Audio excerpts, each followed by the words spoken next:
Hi guys, here we are learning the difference between since and for. For is meant for period of time. వ్యవధి గురించి చెప్తుంది. Since meant for point of time. It discusses starting time. ఇక్కడ చూడండి ఏ విధాలుగా period of time చెప్తాం. A while, for a while. Forever, for ages, for a long time. For 3 minutes, for 10 seconds, for 20 seconds, for 30 days, for 21 years. It's all about period of time.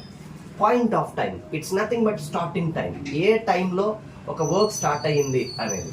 Since 8 o'clock, since Monday, since January, since 1947, since his birth, since his departure, since his arrival, like that. Since his birth. Birth అనేది కూడా ఒక point exact టైంలోనే జరుగుతుంది. ఇలా అన్నమాట. చాలా మంది I have been living there since 3 days అంటారు. That's not correct. For 3 days.